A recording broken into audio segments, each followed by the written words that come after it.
బిడ్డలను ఈ రాష్ట్ర ప్రభుత్వం ఎట్లా మోసం చేస్తుంది, ఈ రాష్ట్ర ప్రభుత్వాన్ని చేస్తున్న అంశం ఏంది అనేది కూడా చూడాలి. దాదాపుగా 80 లక్షల మంది అండి, ఒకరు కాదు ఇద్దరు గారు. దాంతోపాటు ఇటు 165 అడుగుల విగ్రహం, ఇటు సచివాలయ ప్రాంగణం, దాంతోపాటు సీఎం, దాంతోపాటు మినిస్టర్సు, దాంతోపాటు అధికారులు. ఈ అధికారులు అంటే మళ్ళీ ఒక్కరు ఇద్దరు అత్తరు కాదు, అన్ని శాఖలకు సంబంధించిన అధికారులకు సంబంధించి కూడా ఈ వ్యవస్థలో వస్తుంది. సో పూర్తి స్థాయిలో ఇక్కడ ఏం జరుగుతుంది అంటే, తెలంగాణ బిడ్డలారా మీరు మళ్ళీ కూడా ఒకసారి ఆలోచించాల్సిన విషయం ఏంటంటే, తెలంగాణలో ఇప్పటి వరకు కూడా రేవంత్ రెడ్డి ప్రభుత్వానికి కానీ ఇతరత్ర కానీ ఎవరైనా కానీ ఒక చిన్న అంశం ఏంటి అంటే, రేవంత్ రెడ్డి ప్రభుత్వానికి సంబంధించి ఇక్కడ నా దళిత బిడ్డలకు సంబంధించి ఎంపీ స్థానాలలో అవమానం జరిగింది, ఎమ్మెల్యే టికెట్లలో అవమానం జరిగింది, ఎమ్మెల్సీ టికెట్లకు సంబంధించి అవమానం జరిగింది, కార్పొరేషన్ టికెట్లలో అవమానం జరిగింది.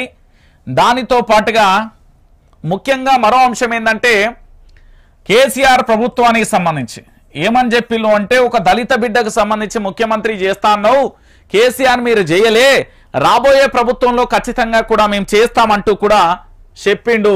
ఎవరు అంటే ఈయన పేరు నాకు తెలిసి రేవంత్ రెడ్డి, యనుమల రేవంత్ రెడ్డి అంటారు. అంటే నాలుగొద్దుల ముఖ్యమంత్రి, మూడు నాళ్ళ ముచ్చటగా అయిన ఎపిసోడ్గా మారిపోతుంది ఎట్లా అనేది కూడా మనం వేచి చూడాలి. ఈ రోజు ఒకటే అంశం క్లియర్ కట్ గా ఆలోచించండి. 80 లక్షలకు సంబంధించి దళిత బిడ్డలు ఉంటే వాళ్ళకి ఎంపీ స్థానంలో ఏ స్థానంలో కూడా ఈ కాంగ్రెస్ ప్రభుత్వం గౌరవించింది, ఎమ్మెల్యే స్థానంలో ఎమ్మెల్యే టికెట్లో ఏ విధంగా గౌరవించింది, కార్పొరేషన్ టికెట్లు కానీ ఎమ్మెల్సీ విషయంలో ఎంత గౌరవం ఇచ్చింది అనేది కూడా ఒకసారి ఆలోచిద్దాం. ఇక దానితో పాటుగా మరొక అంశం ఏంటంటే, యావత్తు తెలంగాణ సమాజానికంతా తెలవాల్సిన విషయం ఏంటంటే, కాంగ్రెస్ ప్రభుత్వం డాక్టర్ బాబాసాహెబ్ అంబేద్కర్ బ్రతికి ఉన్నప్పుడే, రాజ్యాంగాన్ని రచించినప్పుడే ఏ విధంగా తన పట్ల వ్యవహరించిందనేది ఈ దేశం యొక్క యావత్తు నలుమూలలకు కూడా అందరికీ తెలుసు. అప్పటి రాజకీయ అప్పటి మేధావు వర్గానికి అందరికీ తెలుసు, ఇప్పటికి కూడా తెలుసు. కానీ ఏంటంటే, పదవుల కోసం పాకులాడతాం, తమ అవసరాల కోసం పాకులాడతాం, ఆస్తుల కోసం పాకులాడతాం, గౌరవం కోసం పాకులాడతాం, హూందాతనం కోసం పాకులాడతాం. కానీ నిజాలు ఎక్కడ కూడా బట్టబయలు రాకూడదు. నిజంగా చెప్పాలంటే కేసీఆర్ అనే వ్యక్తి ఎంత అద్భుతంగా చేసిండు. 125 అడుగుల అంబేద్కర్ విగ్రహంతో పాటు సచివాలయాన్ని డాక్టర్ బాబాసాహెబ్ అంబేద్కర్ సచివాలయం అంటూ కూడా ఎంత అద్భుతమైన పేరు పెట్టి దళితుల పట్ల తమ ప్రేమను చాటుకున్నాడు. దానితో పాటుగా మరొక అంశం ఏంటంటే, తెలంగాణ బిడ్డలారా దయచేసి ఆలోచించాల్సిన విషయం ఏంటి అంటే, ఇక్కడ పూర్తి స్థాయిలో దళిత బంధు అనే ఒక కార్యక్రమాన్ని కూడా పెట్టి పూర్తి స్థాయిలో దళితులకు ఉన్న దరిద్రం పోవాలి, దళితుల జీవితాలలో కూడా వెలుగు నింపాలి అంటూ ఒక 10 లక్షలకు సంబంధించిన స్కీమును కూడా తెర మీదకి తీసుకొచ్చిండు కదా.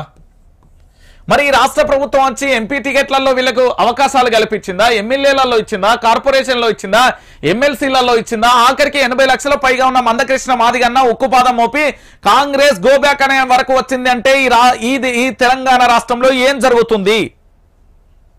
ఇంతకంటే దారుణమైన పరిస్థితి ఏంటండి? మినిస్టర్లు అవమానపరుస్తారు, సీఎం అవమానపరుస్తాడు, ఆఖరికి సచివాలయానికి సంబంధించిన విలువను కూడా ఈరోజు లేకుండా ఎత్తాలి. వీడికి సంబంధించి పోవాలంటే నాడేమో కేసీఆర్ ప్రభుత్వం ఉన్నప్పుడు కనీసం సచివాలయంలో అడుగు పెట్టలేరు, మరి ఇప్పుడు ఏం చేస్తున్నారు? 3 గంటలకు టోకెన్ ఇత్తాలు. డాక్టర్ బాబాసాహెబ్ అంబేద్కర్ సచివాలయంలో 3 గంటల టోకెన్. 3 గంటలుగా ఎవడు ఉంటాడా? ఏ సన్నాసి ఉంటాడని ఎవడు ఉంటాడా? ఎవడు ఉండడు. ఓ ఎమ్మెల్యే ఉంటారా, ఓ మినిస్టర్ ఉంటాడా, ఓ సీఎం ఉంటాడా? సీఎం ఎప్పుడన్నా ప్రజలను గెలవంగా మీరు చూసిల్లా?